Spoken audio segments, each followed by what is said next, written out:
Good morning, Springfield Faith Center. Steve and I wanted to take a minute just to say hi and welcome everybody and just share some thoughts. We had actually planned this video a little while ago, but this week has been wild. Obviously, we are all dealing with the fire up the McKenzie Highway right now and all trying to recover from various stages of shock and confusion and things like that. So just real quick, we wanted to let everybody know, keep praying.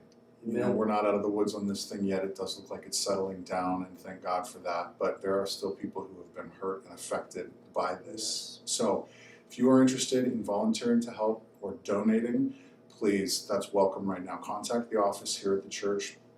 We do have a list of some needs and things like that. You can also contact the folks, the Red Cross of Lane County or United Way of Lane County, to find out if there are any needs that you can donate directly to them. We encourage you, get involved at this point. Let us know if you have spaces available for people to stay or if you've got donations that you'd like to bring. The one thing we do ask is please don't bring us perishable food items. We don't have the space or the capacity to deal with that. If you really want to donate food, one of the easiest things you can do right now is grocery gift cards. That'll help us to serve the people who need it as well as we can. Good.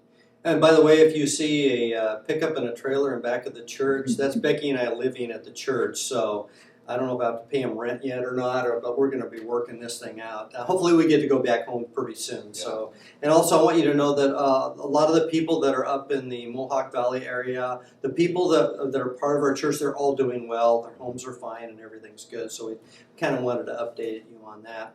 Another thing we really wanted to update you on is the feasibility of being able to have on-site services, in-person services here.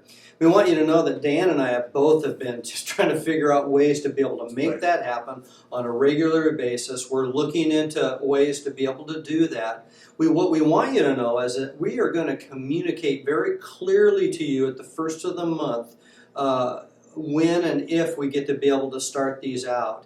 And so there'll be clear communication both happening from mail and email. And so, and we're trying to figure out ways to be able to make this happen.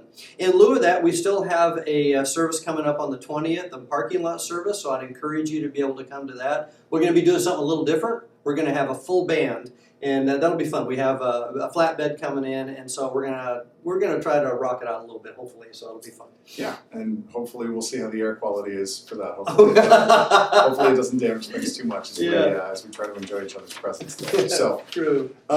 One of the things that we wanted to talk about, and really the original goal of this video before the fires started, was to make you aware of two things, because we realized that since we're not meeting in person, there are some deep aspects of relationship that people in the church are missing out on right now. Yes. So there are two options, two things that I wanted to make you aware of, ways that we're trying to address that.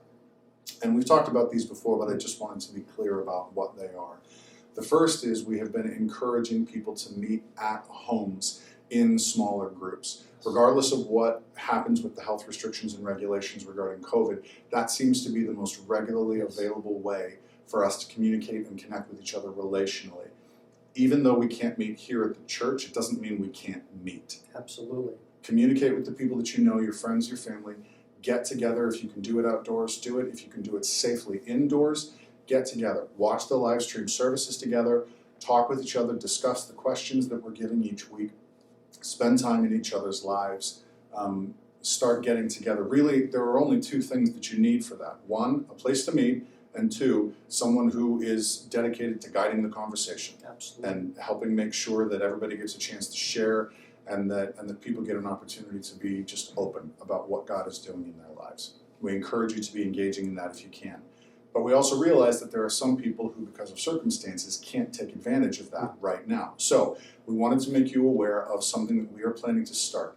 At the end of this month, September 30th, it's a Wednesday evening starting at 7 o'clock, we are going to be starting something new.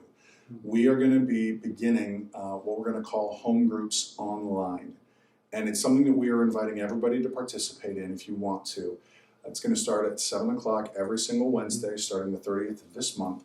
And what it'll be through the software that some of you may already be familiar with called Zoom, we are going to be encouraging people to log into a meeting that we're going to be hosting, and then we're going to share a little bit during that time and break you up into groups, smaller groups, where you can discuss and do some of the same things that we're encouraging in the in-person home groups. Talk to each other, get to know each other, meet people, and discuss some of the questions and talk about what God is doing in your lives. If you're not familiar with the software, there's going to be a link each week to the meeting. It's going to be on the church's website. We're going to have a page for the home groups online.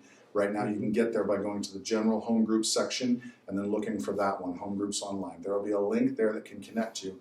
The first time you click on it, it's going to walk you through the process of downloading the Zoom software.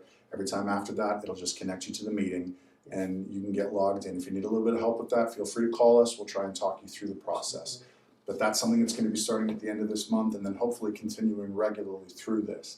Because being able to meet in that kind of an atmosphere to talk personally about those places where God is working in us and what the Spirit is doing, that is always something that has been better served by personal relationships within the church and not necessarily by the big congregational gatherings. And so we really do during this season want to retain a good and healthy hold on those spaces and those conversations and those times. Amen.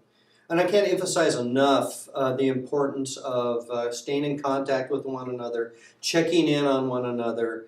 No matter what happens here, we understand the fact that COVID is so weird, and they could just restrict everything down again. We still have each other, and that is going to be our focus. That's going to continue to be our focus to be able to help us through this. And we're still working toward on-site services. Right, and in conversation with the district about those things, that's one of the things they've encouraged us to keep focusing on is those smaller gatherings, really get people connected to those things. One of the other conversations that's been continuing with the district as well is what happens with our next senior pastor, right, Steve? Yeah, I've been in contact with Gabe. In fact, I spent a couple days ago, I spent an hour on a Zoom conference with him and talking through some of the aspects of that. He has got a couple of candidates that they're in the process of just trying to figure out, is this God's will for them? And once again, we want somebody that God wants for us. And so sometimes that process takes a little bit longer. We will, as soon as that comes about, I want you to know that we will be notifying you. We'll be letting you know that is something that's going to be happening. And so, and I deeply appreciate both Gabe Barrero and David Eddy, our supervisors, of the fact of how hard they are trying to be able to make this happen in the midst of stuff.